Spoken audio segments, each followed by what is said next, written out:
Have you ever thought the one person you trusted absolutely was rewriting your fate behind your back? I gave my twin sister the privilege of carrying the child I had wanted for 7 years.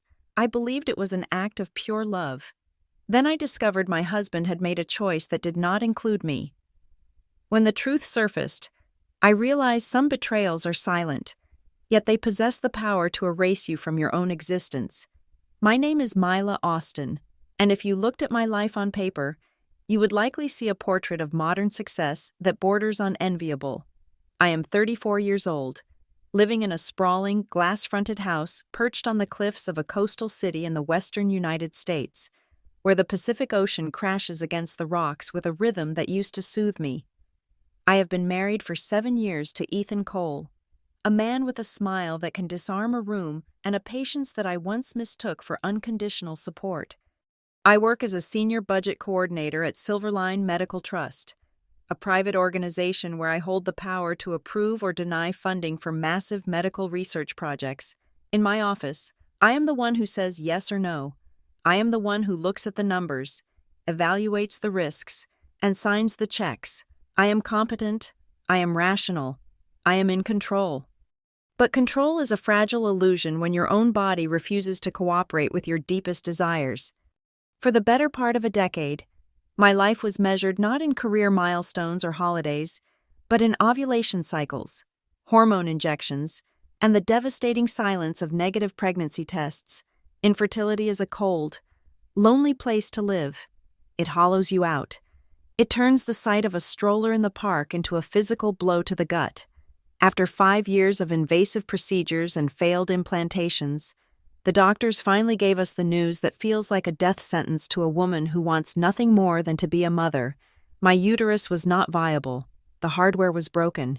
Even if the software, my desire, my love, my readiness, was functioning perfectly.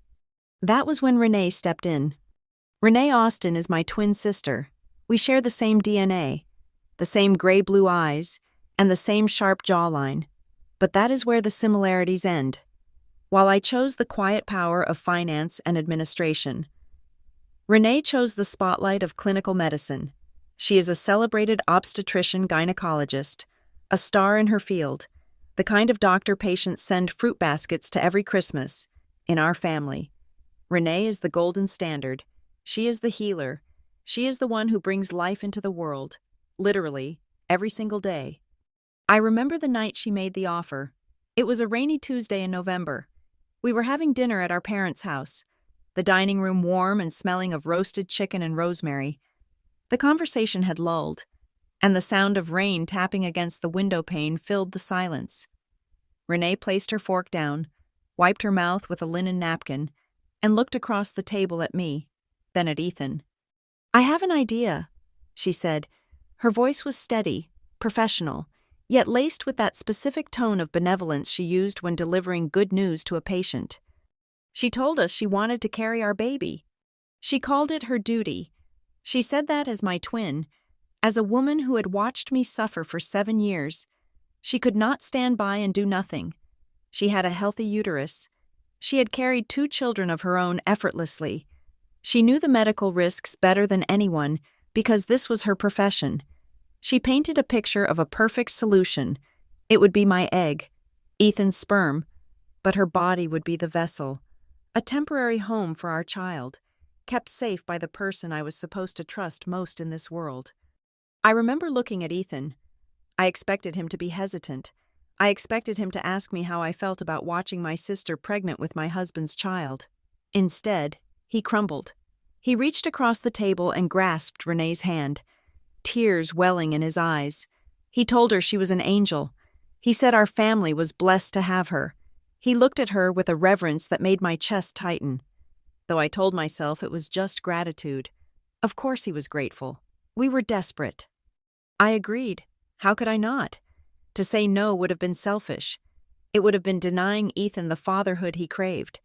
It would have been rejecting a miracle. But because I am who I am, a woman who manages risk for a living, I insisted on doing things by the book. We hired lawyers. We drafted a comprehensive surrogacy agreement. I wanted everything in writing. Not because I did not trust my sister, but because I knew that money and biology can make things messy. The contract was clear. I was the intended mother. Ethan was the intended father. Renee was the carrier. We covered medical expenses, lost wages, and insurance. We stipulated that I would be present for all medical appointments. I signed the papers with a shaking hand, feeling a mixture of terror and hope. The embryo transfer was successful on the first try. Of course it was. Renee succeeds at everything she touches. When the confirmation came, I felt a surge of joy so intense it nearly brought me to my knees. Finally, after 7 years of grief, we were going to have a baby. I started planning the nursery in my head. I started looking at cribs. I imagined the three of us, Ethan, myself, and the baby, walking along the cliffs near our house. But the shift happened almost immediately, subtle as a change in the wind direction, but undeniable to someone who pays attention to details like I do. It started with the scheduling. 2 weeks after the positive test, I was at my desk at Silverline, reviewing a grant proposal for a new cardiology wing at a downtown hospital. I had my planner open, ready to coordinate the first ultrasound with Renee. I picked up my phone to call her, to ask which day worked best for her schedule so I could clear my calendar. Before I could dial, a text message popped up on my screen from Ethan. "Seen the heartbeat. Whatever you are doing, pause it. We are so lucky." I stared at the phone. Seen the heartbeat. Past tense. My heart hammered against my ribs. I called Ethan immediately.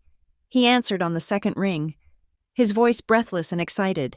He told me he was just leaving Renee's clinic. She had squeezed him in during her lunch break for a quick scan because she was worried about some minor cramping and wanted to be sure everything was fine. She had called him directly. "Why did nobody call me?" I asked, my voice staying calm despite the tremor in my hands. Ethan laughed, a dismissive, happy sound. He said it was a spur-of-the-moment thing. Renee did not want to worry me if it was a false alarm. She was protecting me. Besides, he said, she is the doctor. She knows what is best. I felt a cold prickle at the base of my neck. They had seen the heartbeat of my child without me. They had shared that moment, the moment I had dreamed of for 84 months, while I was sitting in an office staring at a spreadsheet. I tried to let it go. I told myself I was being hormonal, even though I was not the pregnant one. I told myself to be grateful the baby was safe. But it kept happening. The next appointment was scheduled for a Thursday at 10 in the morning. I put it in my calendar in red ink. I cleared my morning meetings. I was ready. I wanted to be there to hold Renee's hand, to ask the questions, to see the screen.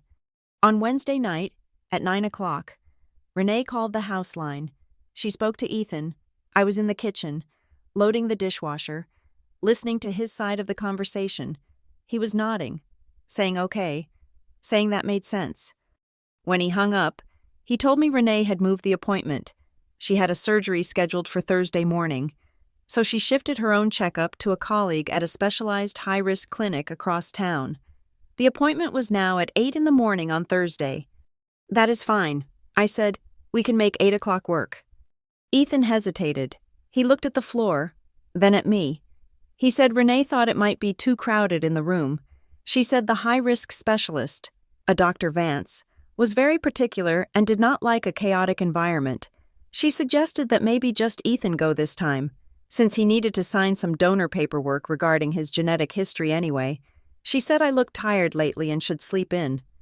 I stood there, holding a dirty plate, feeling the ground shift beneath me. My sister, the surrogate, was dictating who could be in the room to see my child. And my husband was agreeing with her. I argued. I told him I was going. I told him I did not care about Dr. Vance's preferences. I was the mother. We went together the next morning, but the dynamic in the car was strained. Ethan drove in silence. When we arrived at the clinic, a sleek private facility that looked more like a hotel than a medical center, Renee was already there. She was wearing her white coat, standing by the reception desk, chatting with the nurses. She looked radiant. She looked professional. She looked like she belonged there, and I looked like a visitor. When we walked into the examination room, the nurse handed the patient gown to Renee. Then she looked at Ethan and smiled. "Dad, you can stand right there by the head of the bed," the nurse said. Then she looked at me. "And you are?" she asked. "I am the mother," I said, perhaps a little too sharply. Renee laughed, a light tinkling sound. "She is my sister," Renee corrected, smoothing her hand over her flat stomach. "She is here for moral support." The nurse nodded and pointed to a chair in the corner, away from the monitor. "You can sit there. Honey, out of the way." I sat in the corner. I watched my husband hold my sister's hand. I watched them both look at the screen where a grainy black and white image pulsed with life. I watched them exchange a look of profound, shared intimacy that completely excluded me. I was in the room, but I was not part of the equation. It was in that moment, sitting on a hard plastic chair while the ultrasonic waves hummed through the air, that the first true seed of fear took root in my stomach. It was not just jealousy, it was instinct. I looked at Renee's face, bathed in the glow of the monitor, and I saw something that terrified me. She did not look like a woman performing a duty. She did not look like a sister doing a favor. She looked like a woman who had exactly what she wanted. And I realized, with a clarity that cut through the emotion of the moment, that the contract I had locked in a safe at home might be the only thing tethering me to this child.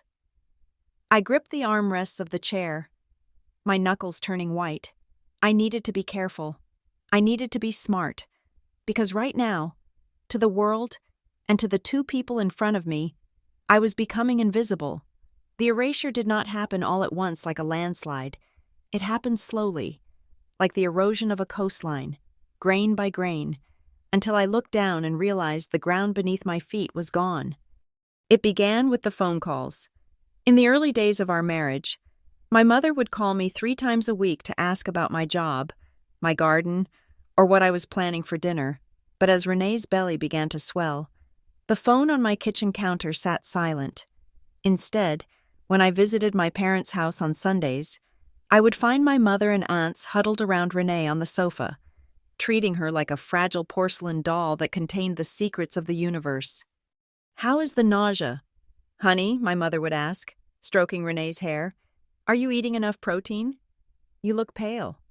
I would stand in the doorway, holding a tray of iced tea I had just prepared, waiting for someone to look up and acknowledge that the baby Renee was carrying was actually mine. I wanted them to ask me how the nursery painting was going, or if I had chosen a name.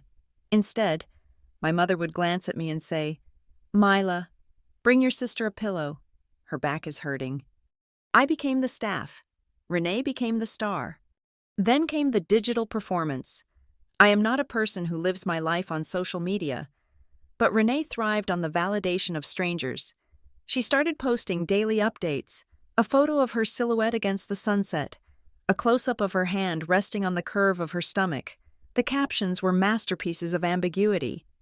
"Growing this little miracle is the hardest and most beautiful thing I have ever done," she wrote. "So in love already." There was no mention of me, no mention of surrogacy, no tag for Ethan.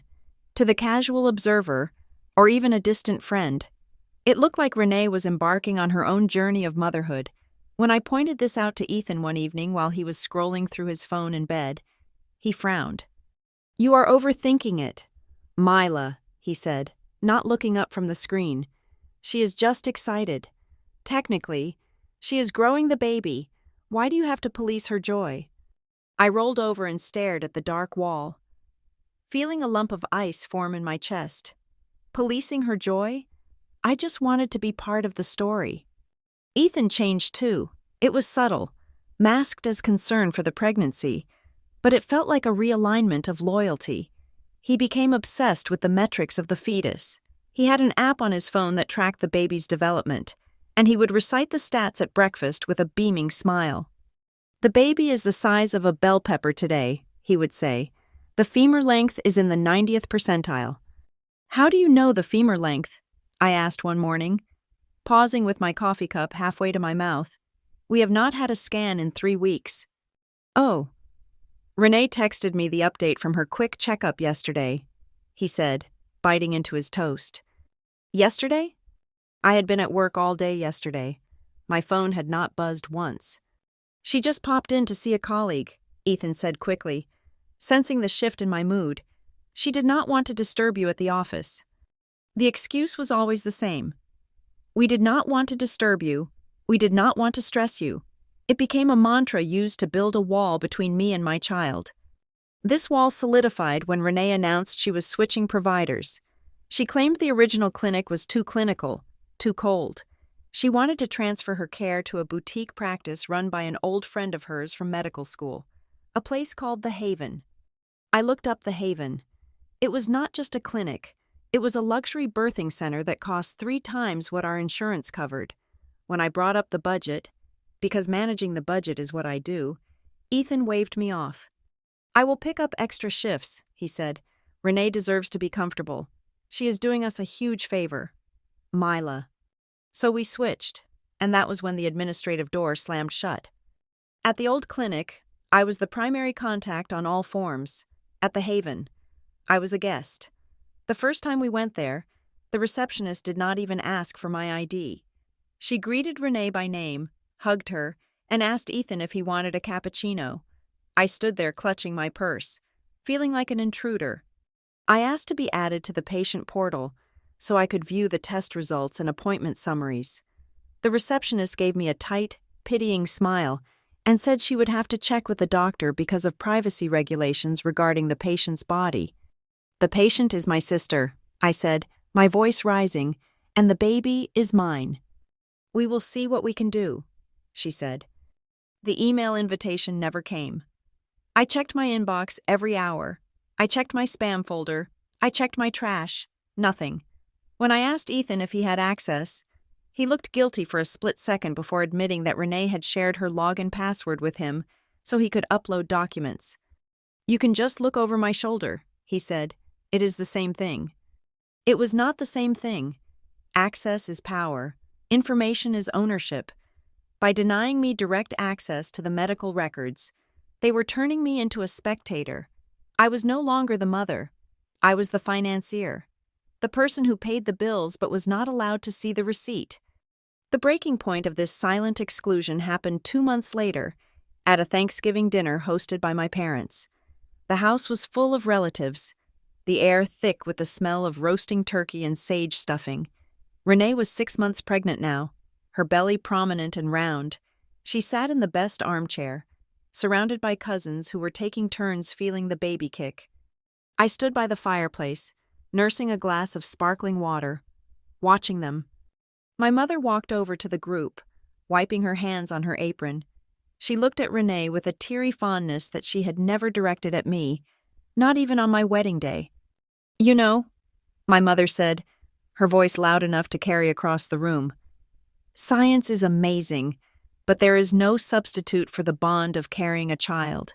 That baby is listening to Renee's heartbeat 24 hours a day. It knows her voice. It knows her smell. The room went quiet. It was the kind of silence that usually follows a dropped glass. My aunt nodded in agreement. That is true. They say the first bond is the only one that matters. The baby will come out looking for Renee. I felt the blood drain from my face. I looked at Ethan. He was standing right next to Renee, his hand resting on the back of her chair. He heard every word. He knew how terrified I was of exactly that possibility, that my baby would reject me, that I would be a stranger to my own flesh and blood. I waited for him to speak. I waited for him to say, actually, Mila is the mother, and the baby will know her love. I waited for him to defend my place in this family. Ethan took a sip of his wine and looked down at the floor. He said nothing. In that silence, something inside me snapped. It was not a loud break. It was quiet, like a wire being cut in the dark. I realized then that my mother's cruelty was not accidental, and my husband's silence was not passivity. They had all accepted a new narrative. In their eyes, Renee was the mother in every way that mattered. I was just the woman who had provided the egg, a biological technicality that they were tolerating until the baby arrived. I set my glass down on the mantelpiece with a deliberate click. Excuse me, I said. Where are you going? Mila? Renee asked. her voice sweet and innocent. "We are about to cut the pie." "I have a headache," I said. "I need some air." I walked out the front door into the cold November night. I did not cry. I was past crying. I stood on the porch, breathing in the sharp, freezing air, and let the cold clarify my thoughts. They thought I was weak. They thought I would just fade into the background, grateful for whatever scraps of involvement they threw my way. They were wrong. I am a risk assessor. I evaluate threats for a living, and standing there in the dark, I realized that my sister and my husband were no longer my allies. They were liabilities, and if I wanted to save my future with my child, I had to stop acting like a family member and start acting like a strategist. The morning after the Thanksgiving dinner, I did not stay in bed and wallow in the misery of being an outcast in my own family. I did not cry into my pillow or wait for an apology from Ethan that I knew would never come. Instead, I woke up at 5 o'clock in the morning, while the house was still steeped in a heavy gray silence, and I went downstairs to my home office. My job at Silverline Medical Trust requires me to audit complex financial trails, to look for the story hidden behind the numbers. I know that people lie, but paper trails do not. If my family was rewriting the narrative of this pregnancy, I needed to know exactly what the legal parameters were. I needed to know where the solid ground ended and the quicksand began. I unlocked the fireproof safe beneath my desk and pulled out the original surrogacy agreement. It was a thick document, bound in a blue folder, smelling faintly of toner and legal authority. I sat there in the cold light of my desk lamp, reading every clause, every subsection, every stipulation. It was exactly as I remembered. I was the intended mother. I had full medical power of attorney regarding the fetus. But paper in a safe is static. The world operates digitally. I logged into the client portal of the law firm we had used to draft the agreement. I wanted to verify that the digital copy matched the physical one I held in my hand. I navigated to the document repository, scrolling through the list of uploaded files. There was the initial contract. There were the medical release forms. And then I saw it. A file named Addendum C-Medical Authority Modification. It was dated October 14th. That was 6 weeks ago. My hand hovered over the mouse. I felt a cold prickle of sweat break out on my hairline.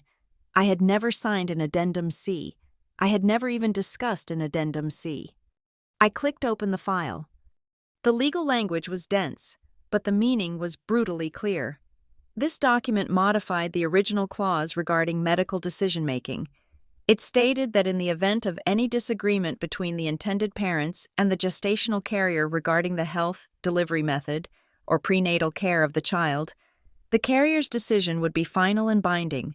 It effectively stripped me of my right to advocate for my own child and handed supreme authority to Renee. And at the bottom of the last page, right above the typed line for intended mother, was my signature. I stared at it. It was a digital signature, the kind generated by a secure signing platform, verified with a timestamp and an IP address. It looked like my handwriting. It had my characteristic loop on the M and the sharp slant of the A. To anyone looking at this document, it was proof of my consent. But I knew, with the absolute certainty of a woman who lives by her calendar, that I had not signed this. I picked up my phone and checked my calendar for October 14th. I scrolled back through the weeks. October 14th. I let out a breath that was shaky and sharp. On October 14th, I had been in Seattle for the annual West Coast Health Funding Summit. I remembered that day vividly because the hotel Wi-Fi had gone down in the main ballroom, and I had spent 8 hours completely disconnected from my email, managing a crisis with a keynote speaker. I looked at the timestamp on the digital signature, 2:30 in the afternoon.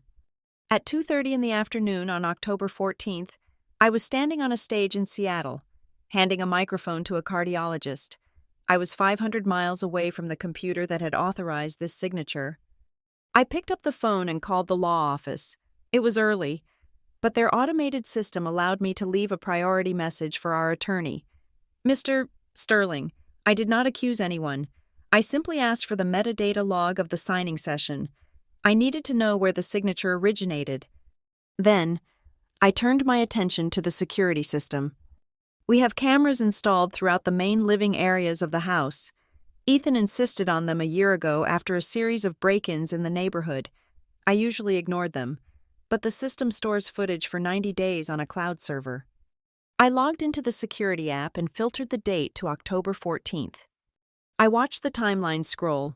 Empty living room, empty kitchen, the cat walking across the counter.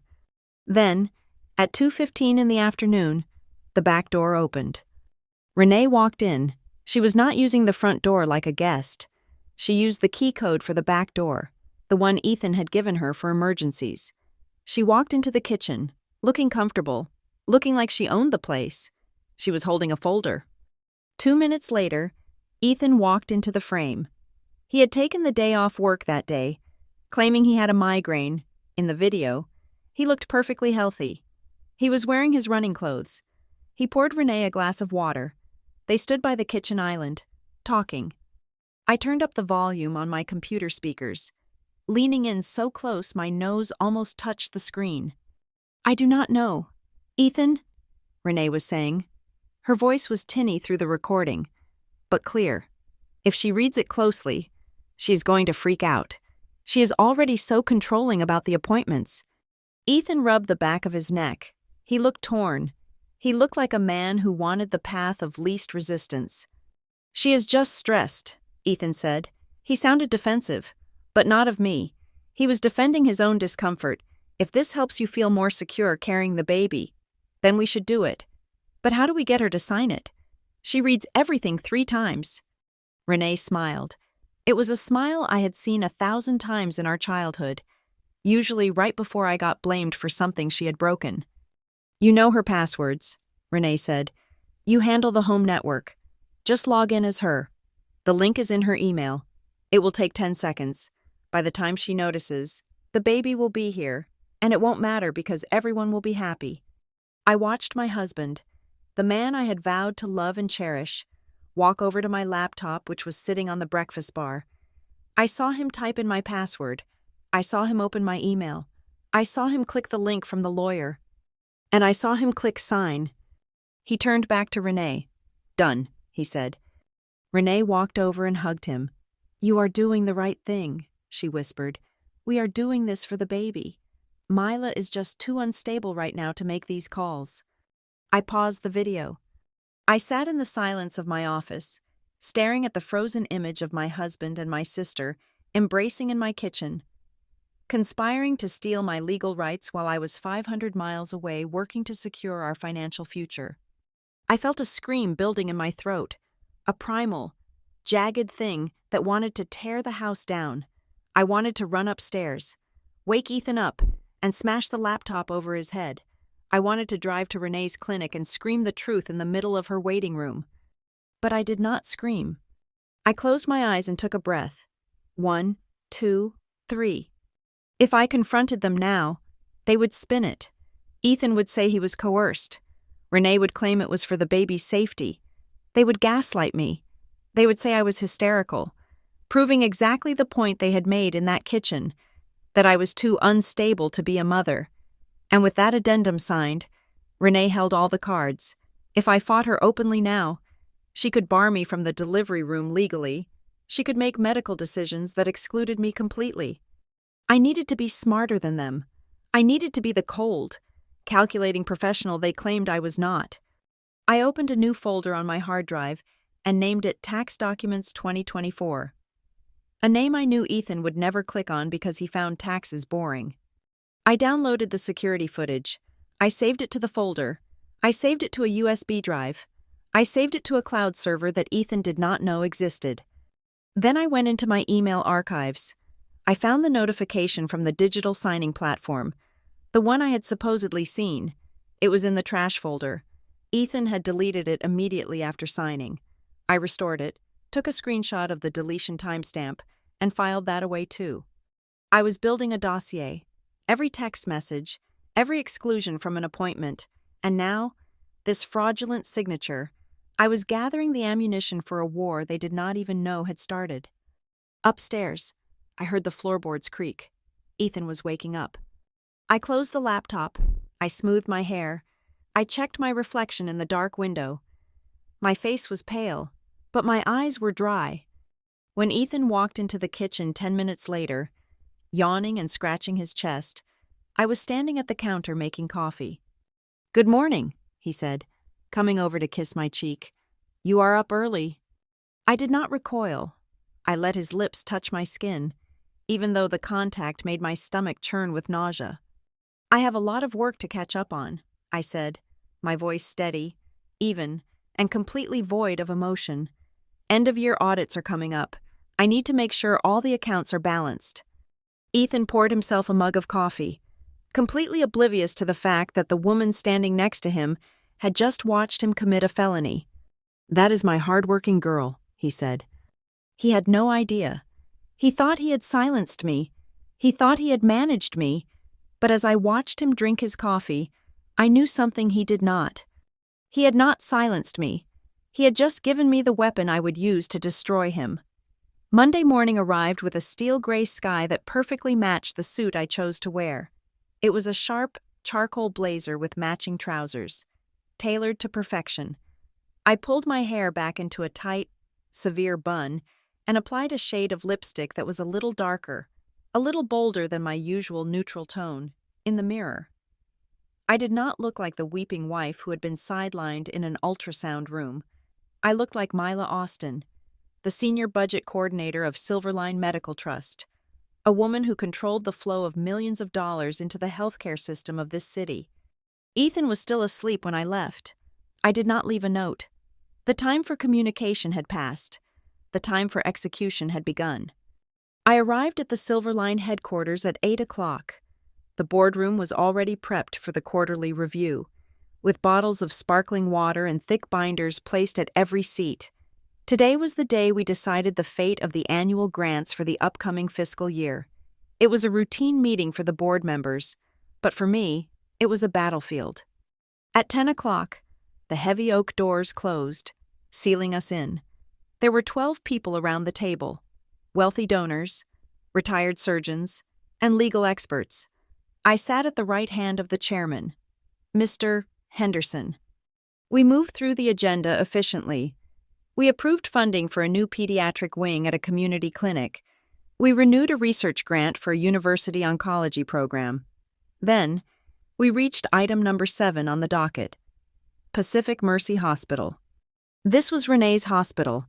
It was where she was the star of the obstetrics and gynecology department. It was also where she was currently spearheading a high-profile research study on prenatal genetic markers, a study entirely funded by a $2 million grant from Silverline. Mr. Henderson tapped the file. "Pacific Mercy looks standard," he said, reaching for his pen. "Metrics are good. Patient outcomes are steady. Shall we authorize the renewal?" I cleared my throat. It was a soft sound, but in the acoustic perfection of the boardroom, it stopped everyone. "Actually, Mr. Henderson," I said, keeping my voice smooth and devoid of any personal tremble, "I have flagged this file for further review." The room went quiet. 11 pairs of eyes turned to me. Pacific Mercy was a golden goose. Nobody ever flagged them. "On what grounds?" asked a board member named Sarah. "On the grounds of ethical compliance and organizational culture," I replied. I opened my binder, the papers rustling loudly in the silence. As you know, Silverline does not just fund medicine. We fund institutions that uphold the dignity of all staff and patients. Our charter clearly states that we have a zero-tolerance policy for toxic workplace hierarchies that endanger operational safety. Mr. Henderson frowned. "Mila, Pacific Mercy is a top-tier facility." "It is top-tier clinically," I conceded, "but administratively, there are cracks.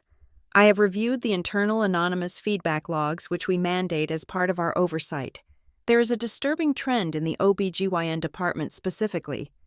I paused for effect, letting the specific department hang in the air. "There are repeated reports of senior medical staff bypassing administrative protocols, overriding safety checks handled by non-clinical staff, and fostering a culture where support personnel are viewed as obstacles rather than partners." I did not need to invent this. Renee was brilliant, but she was arrogant. She had complained to me dozens of times about stupid bureaucrats ruining her schedule. I knew exactly where to look in the anonymous surveys because I knew exactly how she treated the nurses and coordinators who tried to enforce rules she found inconvenient. I pulled out a specific citation, one that did not name Renee but described her behavior perfectly. Here's a quote from a senior coordinator in that department. I read aloud, "Decisions regarding patient data privacy and scheduling are routinely overruled by lead physicians who claim that their medical degree exempts them from legal protocol. When challenged, staff are threatened with dismissal." I looked up at the board. "We are looking at a liability lawsuit waiting to happen," I said calmly. "If they treat their own compliance officers this way, how long before they violate a HIPAA regulation or a consent protocol that implicates us as their primary funder?" The word liability terrified rich people more than cancer. Mr. Henderson put his pen down. He looked at the file with new suspicion. "What are you suggesting? Mila?" he asked. "I suggest we pause the $2 million research grant for the prenatal study," I said. "We place it in escrow pending a third-party audit of their administrative compliance. We send them a message that their culture needs to match their clinical output." There was a moment of hesitation. Then, slowly, heads started to nod. It was the prudent financial move. It was the safe move. Motion carried. "Mr. Henderson said, "Funding for Pacific Mercy is frozen effective immediately. Mila, draft the notification letter." I nodded. Understood. I walked out of that meeting at noon with my heart beating a slow, steady rhythm of victory. I had not screamed. I had not made a scene. I had simply moved a decimal point and cited a policy. By 2:00 in the afternoon, the letter was sent. By 3:00, the medical grapevine, which moves faster than light, was buzzing. By 4:00, my cell phone rang. It was Renee. I stared at the screen, watching her name flash. I let it ring 3 times before answering. "Hello?" I said, typing on my keyboard as I spoke, sounding busy. "Mila!" Her voice was shrill, breathless. It sounded like she had been running. "Mila, what is going on?" "I am working." "Renee," I said, "what is wrong?" The hospital CEO just called a panic meeting. She half shouted, "Silverline froze the grant. My grant! The prenatal study funding is on hold. They are saying it is an audit about compliance or culture or something ridiculous."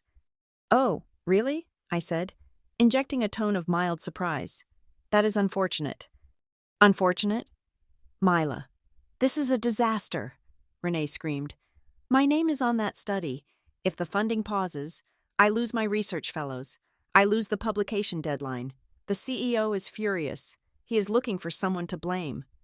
I leaned back in my chair, swiveling slightly to look out at the ocean view from my office window. "Well," I said, "Silverline is very strict about professional conduct. Renee, you know that. We have been cracking down on departments where doctors think they are above the rules." There was a silence on the other end of the line, a heavy, loaded silence. "Wait," Renee said, her voice dropping to a whisper. "You were in that meeting. You are the budget coordinator. Did you do this?" "I cannot discuss board deliberations." "Renee," I said smoothly, "it is confidential, but if your department has nothing to hide, the audit will be over in 6 months." "6 months?" she choked out. "The baby will be born by then." "Yes," I said, "I suppose he will." "Mila, fix this," she demanded, her tone shifting from panic back to that familiar arrogance. "I am carrying your child. You cannot do this to me while I am pregnant. The stress is bad for the baby." There it was, the shield, the trump card. "I am sure you will manage." "Renee," I said coldly, "you are a professional, remember? You always say that emotions should not get in the way of the job." I hung up the phone before she could respond. 5 minutes later, my phone pinged with a text from Ethan. "Renee just called me crying. She says you got her funding cut. What the hell are you doing?" I did not reply. I put the phone face down on the desk.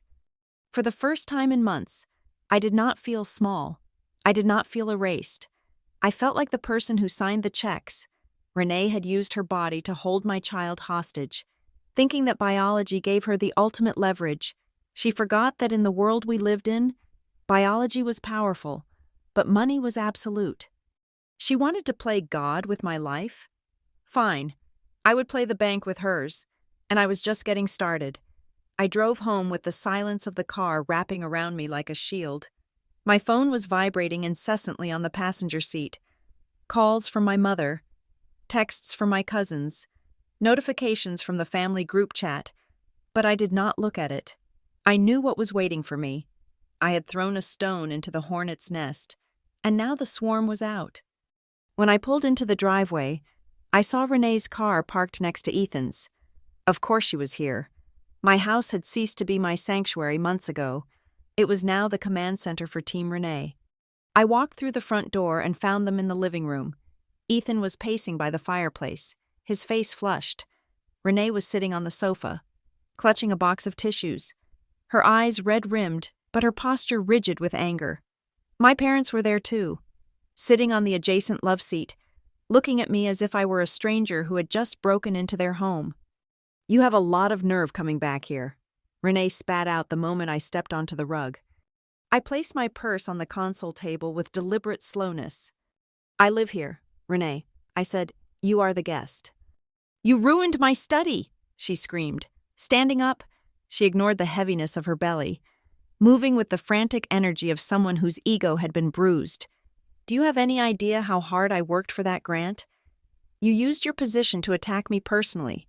You are a petty, vindictive person. Mila." Ethan stopped pacing and turned to me. His eyes were pleading, but underneath the pleading was a layer of resentment. "Mila, you have to undo it," he said. "You are hurting her. You are hurting the person who is carrying our child. The stress levels." "Stop," I said. I held up a hand, cutting him off. "Do not talk to me about stress, Ethan, and do not talk to me about hurting this family." My mother chimed in, her voice trembling with indignation. "We know you are jealous. Mila, we know it is hard for you to watch your sister do what you could not. But to sabotage her career? That is low, even for you." I looked at my mother. "Even for you." The words hung in the air, a final confirmation of where I stood in their hierarchy. "I am not jealous," I said, my voice dropping to a register so cold it surprised even me. "I am consistent. I told the board that Renee plays by her own rules and ignores legal boundaries. And since we are all gathered here, why don't we discuss the proof of that?" I turned to look directly at Ethan. "Tell me, Ethan," I said, "how was your day on October 14th? Ethan froze. The color drained from his face so fast, he looked like he might faint. He opened his mouth, but no sound came out. Renee stopped crying. Her eyes narrowed. I continued, stepping closer to my husband. "October 14th, I was in Seattle. You took the day off. You and Renee stood in our kitchen, right over there, and you decided that my consent was just an obstacle to be removed." "What is she talking about?" my father asked, looking between us. "Ask them," I said, keeping my eyes on Ethan. "Ask them about the electronic signature on the surrogacy addendum. Ask them who logged into my email account. Ask them who committed fraud because they thought I was too weak to notice." Ethan slumped onto the arm of the sofa. He put his head in his hands. "We did not do it to hurt you," he whispered. "So you admit it," I said. Ethan looked up, tears streaming down his face. "We had to." "Mila, you were becoming obsessive. You wanted to control every appointment. Renee said she felt suffocated. We wanted to give her the space to keep the baby safe. We did it to protect you from your own anxiety." "To protect me," I repeated. "You forged my signature to strip me of my medical rights to my own child to protect me?" Renee stepped in then, abandoning the victim act for pure defiance. "Someone had to be the adult," she shouted. "You treat this pregnancy like a business transaction. You care more about the schedule than the baby. I am the one feeling the kicks. Mila, I am the one throwing up. I am the one doing the work. If I need to make a medical decision without you breathing down my neck, then I have earned that right." "You earned nothing," I yelled back, my composure finally cracking. You stole it. You stole my voice. You stole my trust. And Ethan, you let her. My mother stood up and moved to stand next to Renee, placing a protective arm around her shoulders.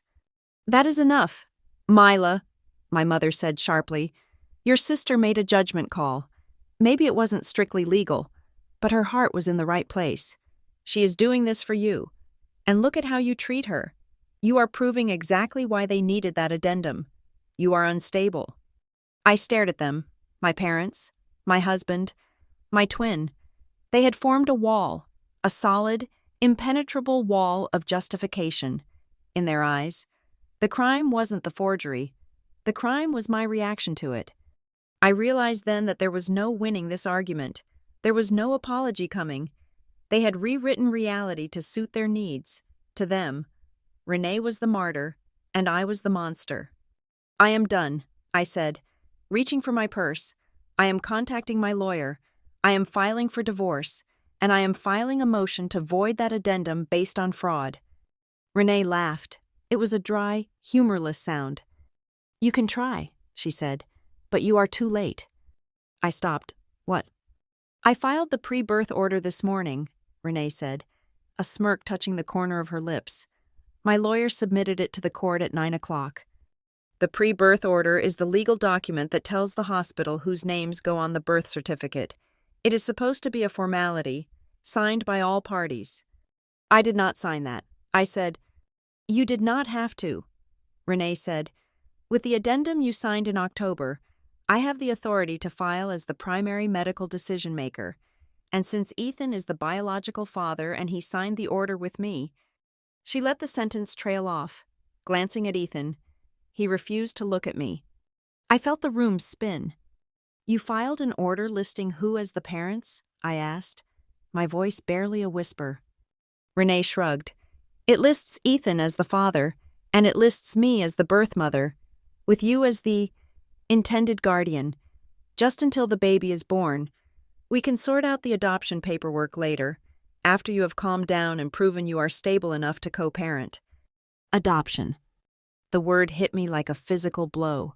They had demoted me from mother to guardian. They had legally positioned me as someone who would have to apply to adopt her own child.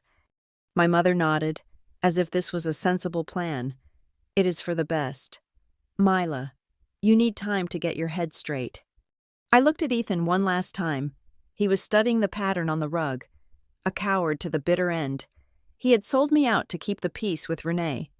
I understood then that I was not just fighting for custody anymore. I was fighting for my existence. They had not just pushed me out of the room, they had pushed me out of the family tree. I nodded slowly. Okay, I said. You think you have checkmated me? I walked to the door, opening it to the cool night air. But you forgot one thing.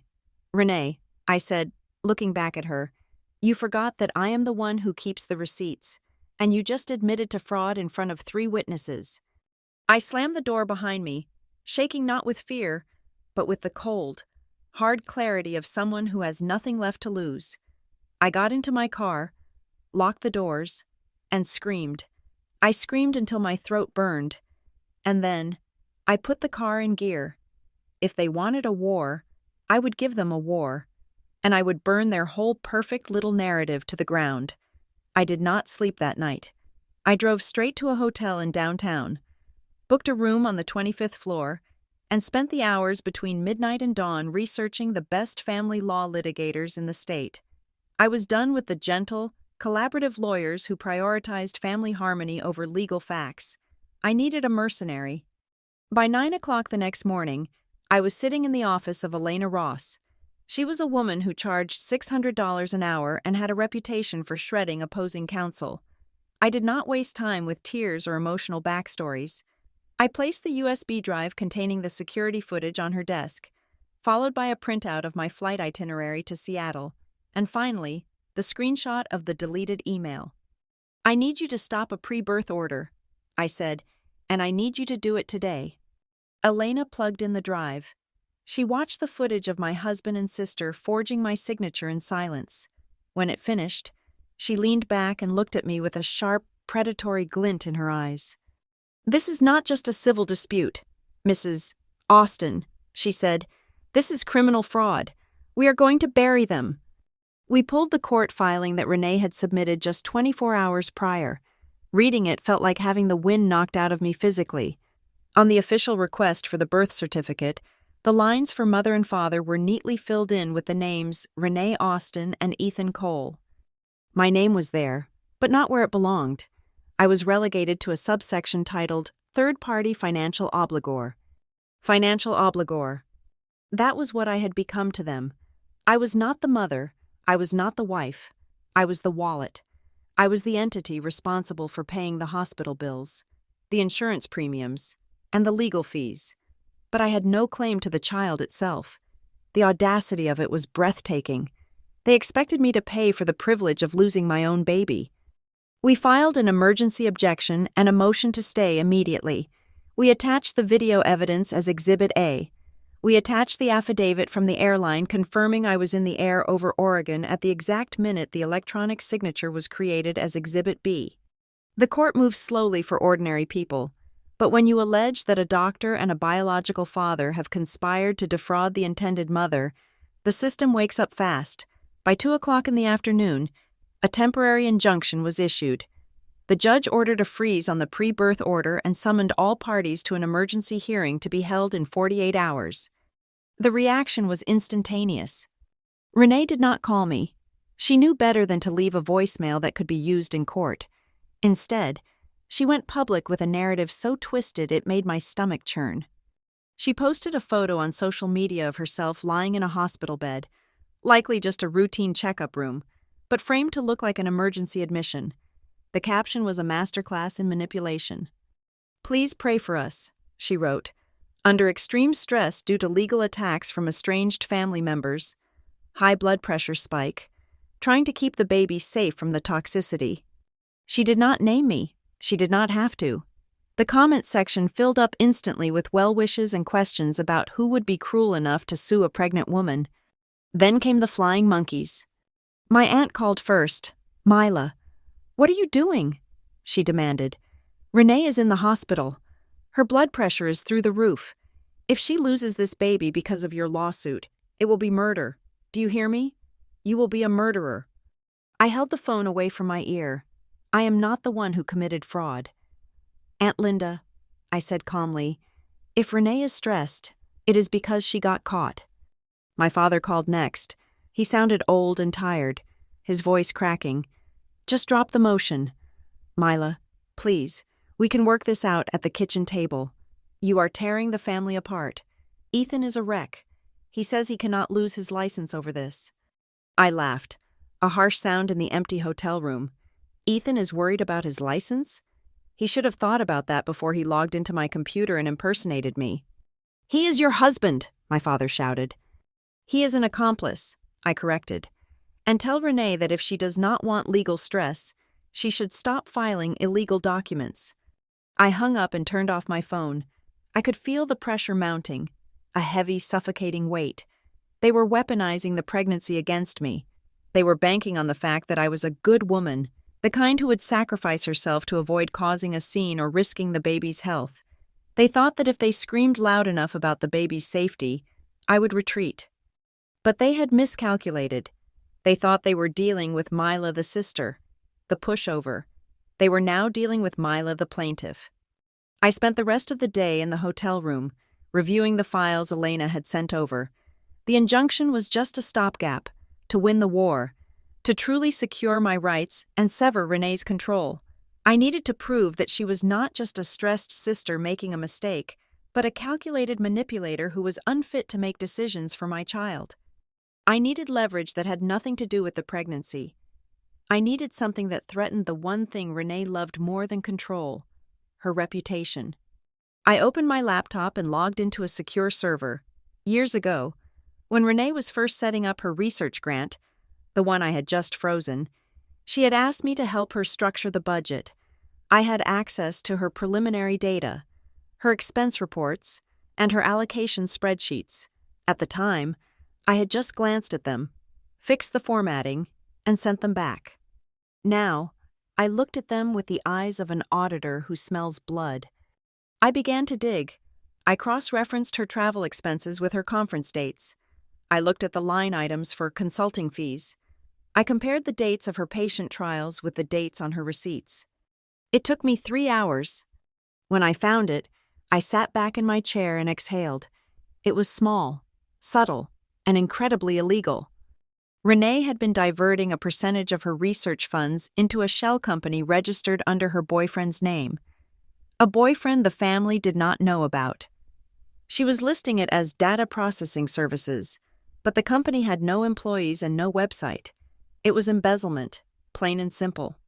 It was enough to revoke her medical license. It was enough to send her to prison. My phone lit up again. It was a text from Ethan. "Please, Mila. Renee is hysterical. She is threatening to induce labor early if you do not stop. You are killing our child." I looked at the message. It was the ultimate threat. She was holding the baby hostage, willing to risk a premature birth just to force my hand. I picked up the phone and called Elena. "Do not file the embezzlement evidence yet," I said. Elena paused. "Why?" "It is the kill shot." "Because I do not just want to win in court." I said, "I want her to surrender. If I use this now, she blows up everything. I need to corner her so tightly that the only way out is to give me my son." I saved the evidence to a new file. I was not going to withdraw my lawsuit. I was going to walk into that mediation room and show Renee exactly what her future looked like if she did not sign my name back onto that birth certificate. She wanted to play the victim? Fine. I was about to show her what a real victim looks like, and it was going to be her career. The email I instructed Elena to send was brief, professional, and deceptively weak. It stated that, in light of the escalating health risks to the surrogate and the fetus, Mrs. Mila Austin was prepared to withdraw her emergency injunction and discuss a settlement regarding the custodial arrangement. It was a white flag, or at least, I painted it to look like one. Elena was furious when I told her my plan. She paced around her office, her high heels clicking aggressively against the hardwood floor. She told me I was insane to negotiate with terrorists.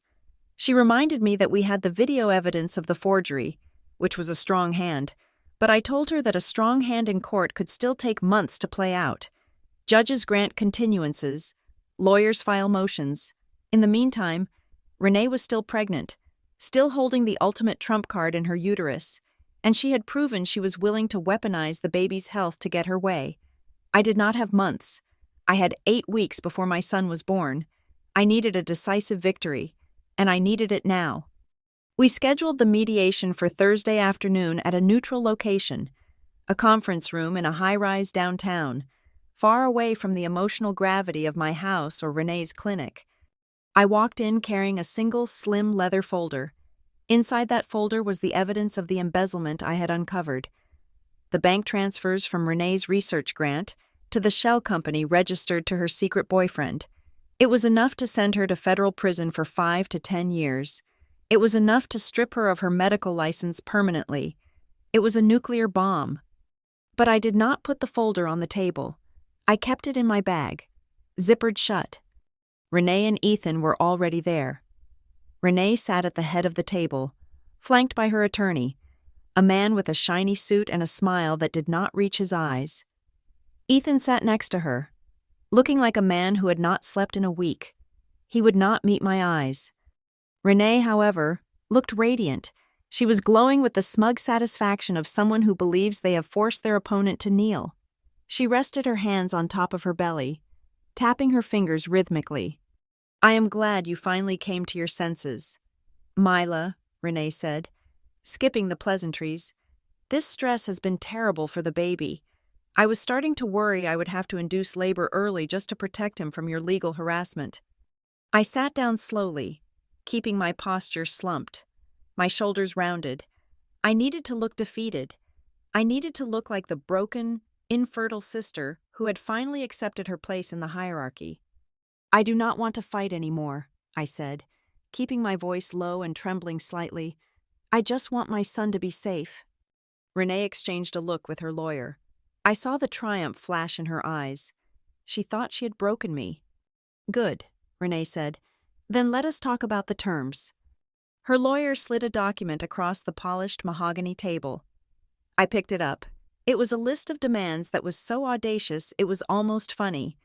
Renee wanted guaranteed visitation rights every weekend. She wanted to be consulted on all major medical decisions for the child until the age of 18. She wanted the child to know her as Mama Renee. She essentially wanted to be a third parent, with veto power, while I paid for everything. I read through the document, letting my silence stretch out. "This is a lot," I said. "It is the price of admission," Renee said coldly. "I am the one doing the work. Mila, I am the one with the connection. If you want this baby, you need to accept that I am going to be a permanent, active part of his life. I am not just an oven you can rent. I am his mother too." Ethan flinched at that, but he said nothing. I took a deep breath. I looked at the visitation agreement. If I signed this, I was legally binding myself to a nightmare, but I also knew something Renee did not. I knew that a contract signed by a person who is currently committing felony embezzlement and insurance fraud is very easy to dismantle later. "Okay," I said. Renee blinked. "Okay?" "I will agree to the visitation schedule." I said, "I will agree to the medical consultation clause. I just want this over." Renee smiled, a wide, predatory grin. She picked up a pen. "Smart choice. Mila." "But," I added, raising my hand, "there is one condition." Renee paused. "What?" "We need to fix the birth certificate paperwork first." I said, I pulled a document from my own folder. "This is an affidavit of voluntary surrender of parental rights and a correction of pre-birth order. It states that I am the sole legal mother and Ethan is the father, as per our original contract. It removes your name from the birth certificate application entirely." Renee frowned. "Why do I need to sign that if we have this visitation agreement?" "Because of the hospital policy." I lied smoothly.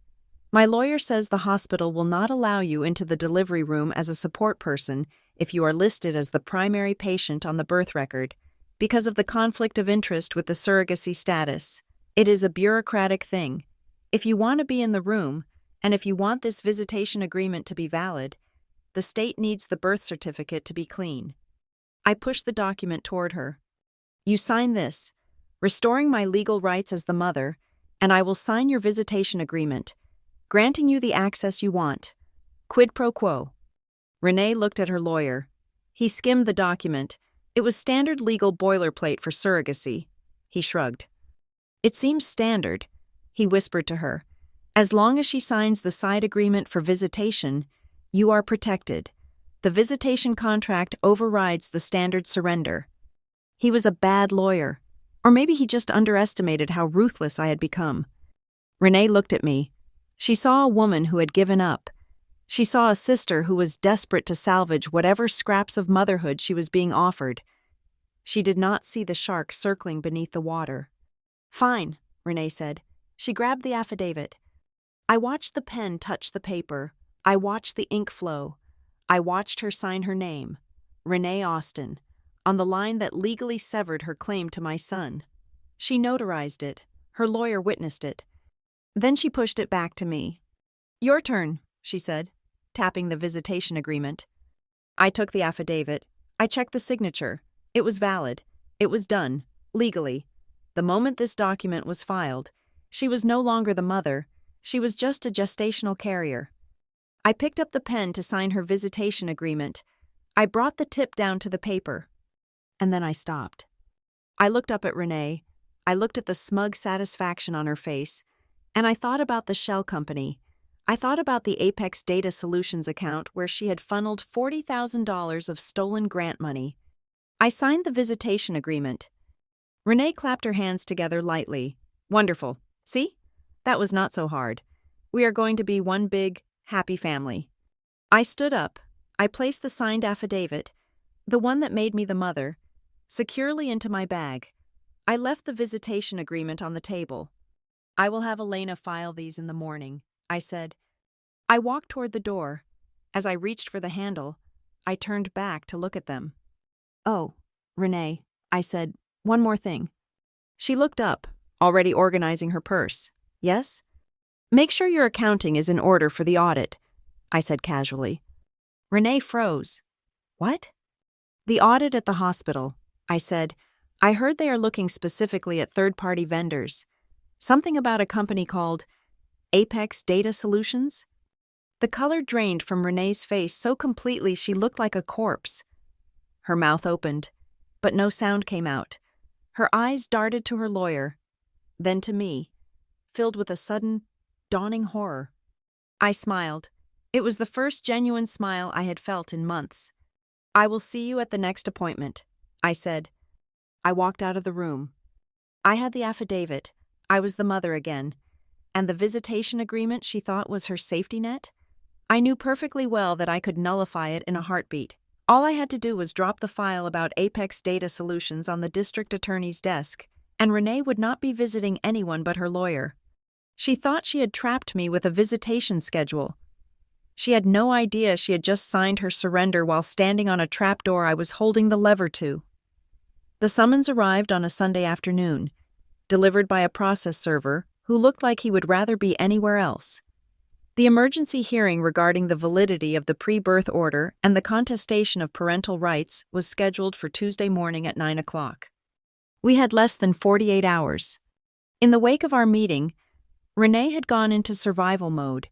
She knew I had the leverage regarding her embezzlement, but she also knew that if I used it, I would be sending the mother of my unborn child to prison before the delivery. She was betting on my humanity. She was betting that I would not let my son be born in a federal penitentiary infirmary. So instead of retreating, she went on the offensive. By Sunday evening, my phone began to light up with messages from people I had not spoken to in years, former colleagues, distant cousins, even a neighbor 3 streets over. They all wanted to know if the rumors were true. Renee had not posted anything publicly this time. She was too smart for that. Instead, she had whispered. She had told the right people that I was using my financial background to bankrupt her legal defense. She spun a story where I was the wealthy, barren predator using high-priced lawyers to exploit a surrogate who had only wanted to help. I heard you are trying to buy her out of the contract. One text read, "That is sick. Mila." I did not reply. I sat in my living room, the curtains drawn, watching the shadows lengthen across the floor. Truth is a quiet thing. Lies are loud, and right now, the noise outside my door was deafening. But the silence inside the house was worse. Ethan was gone. He had left on Saturday night, shortly after we returned from the mediation. He did not pack a bag. He did not leave a note. He simply walked out the front door, got into his sedan, and drove away. I had tracked his phone for the first hour, watching the little dot move toward the coastline, but then the signal vanished. He had turned it off. Sunday passed without a word from him. Monday arrived, gray and heavy with rain. My mother called at noon on Monday. I answered, expecting a lecture, and I got one. "He is with Renee," my mother said, her voice dripping with a vindictive sort of triumph. "He spent the night at her apartment. I just wanted you to know, Mila, so you do not embarrass yourself in court tomorrow, expecting him to sit on your side of the aisle." I felt a dull ache in my chest, a phantom pain where my heart used to be. "He chose her?" I asked, my voice flat. "He chose the mother of his child," my mother corrected. "He chose the person who isn't trying to destroy this family with lawsuits. You pushed him away. Mila, you pushed everyone away. Now you are going to walk into that courtroom alone, and you are going to leave alone." I hung up the phone. I walked into the kitchen and poured myself a glass of water. I looked at the empty seat at the head of the table where Ethan usually sat. For 7 years, we had been a team. We had survived the negative tests, the hormone injections, the tears. I had thought we were unbreakable, but it turned out we were just brittle. If Ethan was with Renee, it meant they were presenting a united front. It meant the judge would see the biological father and the surrogate standing together against the estranged, litigious wife. It was a powerful image. It was an image that could override contracts and affidavits. I went upstairs and laid out my clothes for court. A navy blue dress, low heels, no jewelry. I wanted to look austere. I wanted to look like the truth. At 4 o'clock in the afternoon, my lawyer, Elena, called. "Mila, "We have a development," she said. Her voice was clipped, professional, but there was an undertone of confusion that made me pause. "What kind of development?" I asked. "Did Renee file a motion to dismiss?" "No," Elena said. "It is regarding Ethan." I closed my eyes. "Here it comes. He has filed for divorce. He is testifying against me." The clerk just notified me that Ethan Cole has submitted an independent affidavit to the court. Elena said, "He filed it pro se," meaning he did not use a lawyer. He walked into the courthouse an hour ago, handed it to the clerk, and walked out. "What does it say?" I asked, gripping the edge of the dresser. "We do not know," Elena admitted, "because it was sealed by request. We will not know the content until the judge unseals it at the hearing tomorrow morning." "Sealed?" I repeated. "Why would he seal it?" "I do not know, Mila, but it is a wild card. Usually, if a husband is siding with the surrogate, he just joins her legal team. He does not file separate, sealed motions. This is irregular." I thanked her and ended the call. I sat on the edge of the bed, staring at the empty space on the wall where our wedding photo used to hang. I had taken it down 3 days ago. An hour later, my phone buzzed with a text message. It was from Renee. "He told me what he did. You are going to be erased tomorrow. Mila. Just like you deserve.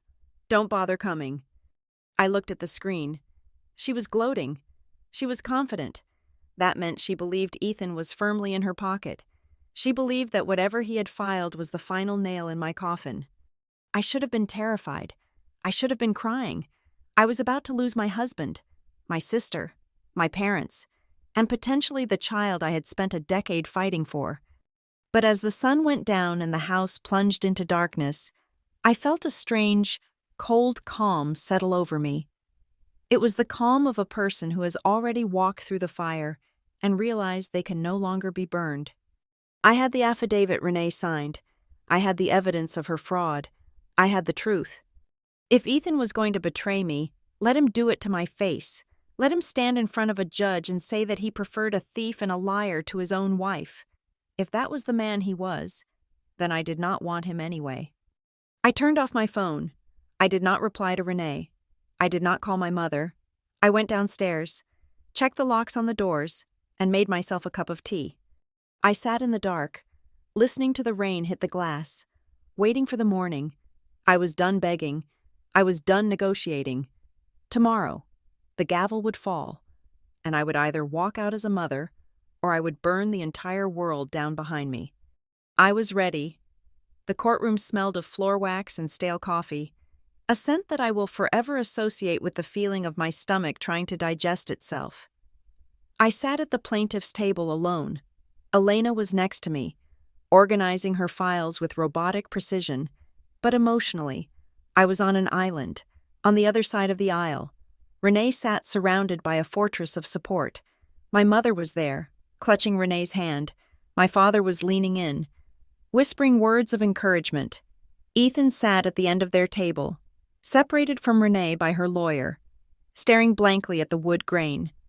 When the bailiff called all rise, the air in the room became so thin I had to remind myself to breathe. Judge Harrison took the bench. She was a woman in her 60s with sharp glasses and a face that suggested she had zero patience for family drama.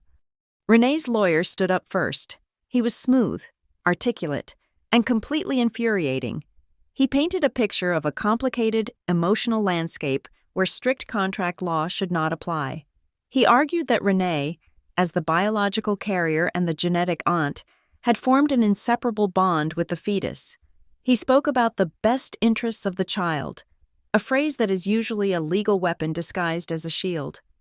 "Your Honor," he said, pacing before the bench, "we are not denying the original contract exists, but circumstances change. The biological mother, my client, has assumed full medical responsibility. She has attended every appointment. She has ensured the safety of this child while the plaintiff, Mrs. Austin, has been absent and antagonistic. We ask that the pre-birth order remain as filed, listing Renee Austin and Ethan Cole as the legal parents, to ensure continuity of care." Renee wiped a tear from her cheek, It was a perfect performance. She looked like the Madonna, sacrificing herself for the good of the baby, persecuted by her jealous, barren sister. Judge Harrison looked over her glasses at the defense table. She turned her gaze to Ethan. "Mr. Cole," she said. Her voice was not loud, but it cut through the room like a knife. "You are the biological father. You are also the husband of the plaintiff. You have filed a sealed affidavit with this court, the contents of which I have reviewed this morning." Renee turned to Ethan. She gave him a small, encouraging nod.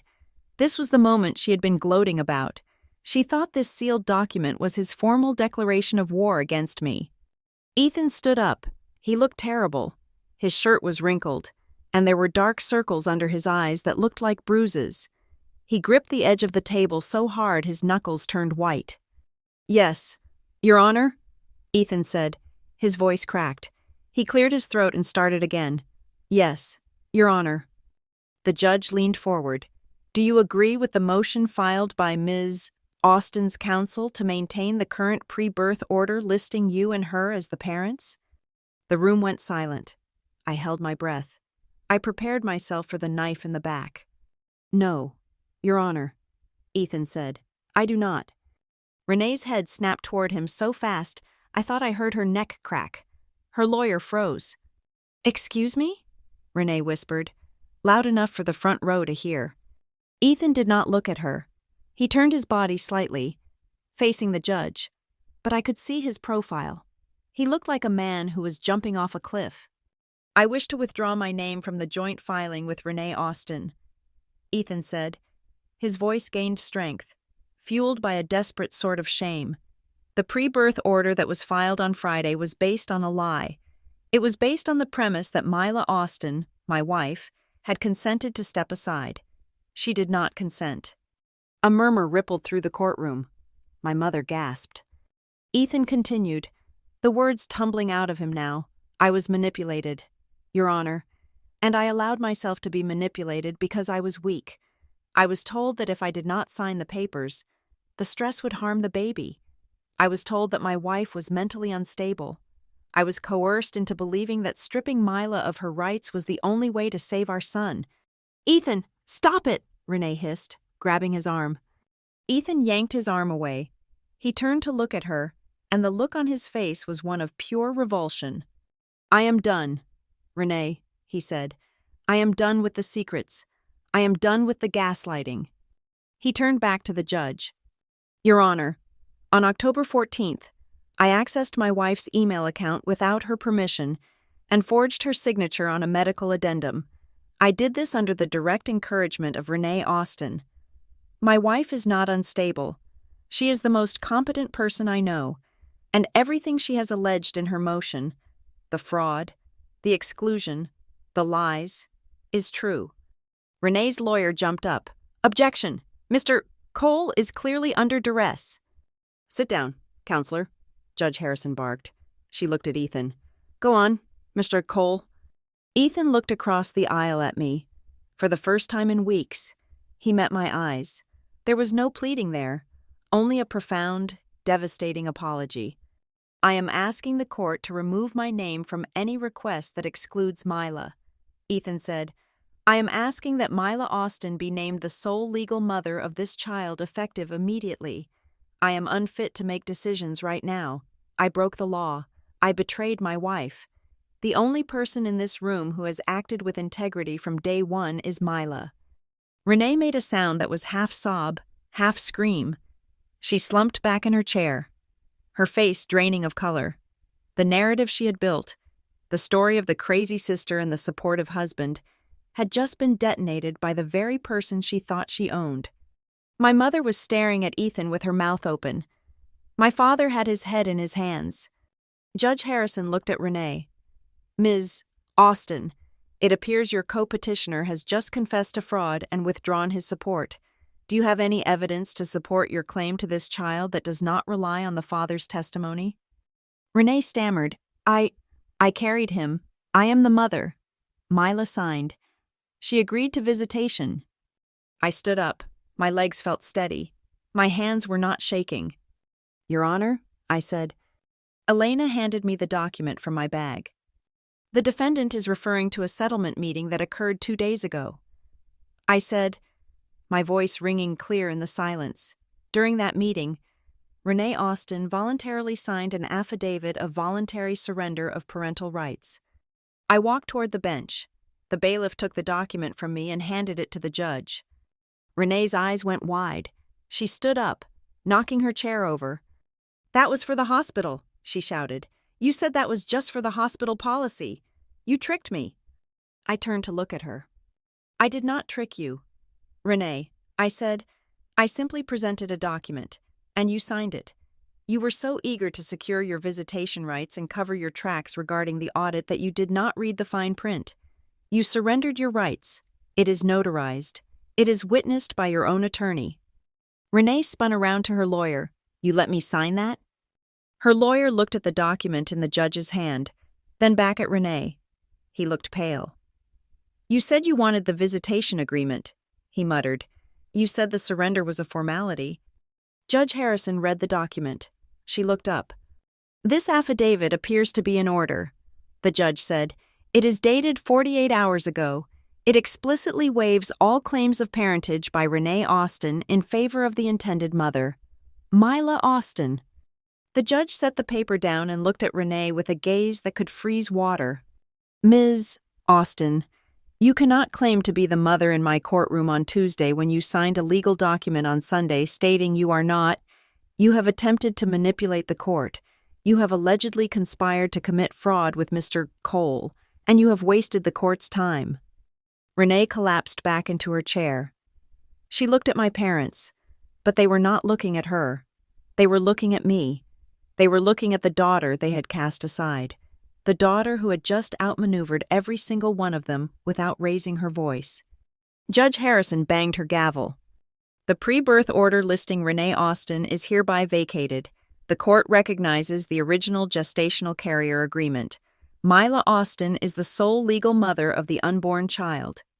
Ethan Cole's parental rights will remain under review pending an investigation into the admitted fraud." The judge pointed a finger at Renee. "And Ms. Austin," she added, "I am referring the transcripts of today's hearing to the district attorney's office. If I find that you knowingly filed a false petition based on a forged signature, you will be facing charges for perjury." Renee buried her face in her hands and began to sob. Ugly, jagged sounds of defeat. I did not smile. I did not cheer. I simply nodded to the judge, gathered my files, and turned to walk out. I walked past Ethan, who was staring at the floor, crying silently. I walked past my parents, who were too stunned to speak. I walked past Renee, who was crumbling under the weight of her own hubris.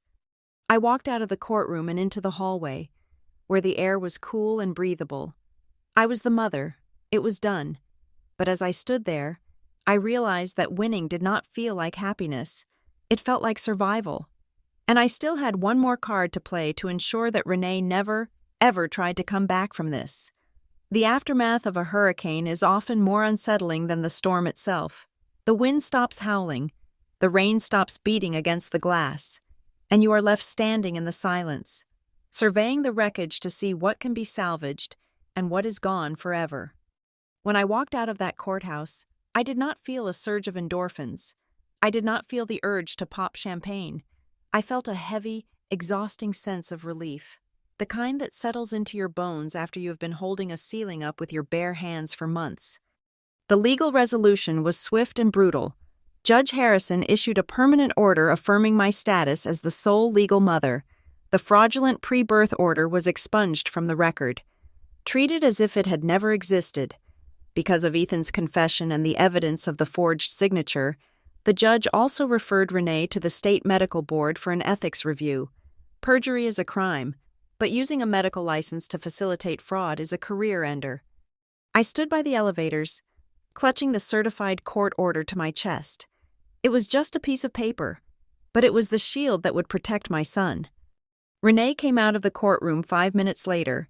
She looked smaller than I had ever seen her. The arrogance that had fueled her for 9 months was gone, replaced by the terrified realization that she had overplayed her hand and lost everything. My parents walked beside her. their heads bowed, unable to meet my gaze. "Mila," Renee said. Her voice was thin. "Mila." "About the baby." I turned to her. I did not yell. I did not scream. "The baby is mine." "Renee," I said, "you are the gestational carrier. That is the role you chose when you signed the contract, and that is the role you will finish." She flinched at the term gestational carrier. It stripped away the fantasy she had built, the one where she was the savior and the mother. "What about the audit?" she whispered, looking around to see if anyone was listening. "What about the embezzlement file?" I looked at her. I thought about the file in my bag. I thought about the $40,000 she had stolen. I could destroy her right now. I could hand that file to the district attorney and ensure she gave birth in handcuffs. But I looked at her stomach. My son was in there. And as much as I despised her, I needed her stress levels to stabilize for the next 8 weeks. "If you disappear," I said, "I will bury the file." "What do you mean?" she asked. "I mean that after the delivery, you are done," I said. "You do not visit. You do not call. You do not pretend to be his mother on social media. You go back to your life, and you let me live mine. If you ever try to contact my son or claim any rights again, I will release the evidence, and you will go to prison. Do we have a deal?" Renee nodded, tears streaming down her face. "We have a deal." She walked away, flanked by my parents. They did not say goodbye to me. They followed the golden child, even in her disgrace, because that is what they had always done. Then there was Ethan. He was the last one to leave the courtroom. He walked up to me, looking like a man who had just woken up from a coma and realized he had burned down his own house. "I did it, Mila," he said softly. "I told the truth." I looked at the man I had married 7 years ago. I saw the fear in his eyes, but I also saw the expectation. He thought that his confession was a redemption arc. He thought that because he had saved the day at the last second, we could go back to the way things were. "You did," I said. "Thank you for that." He let out a long breath, offering a tentative smile. "So, where do we go from here? The nursery isn't finished. I can take a few days off work to help you get the crib set up. We need to focus on the baby now." I shook my head slowly. "There is no we, Ethan," I said. His smile faltered. "Mila, I just testified for you. I risked perjury charges for you.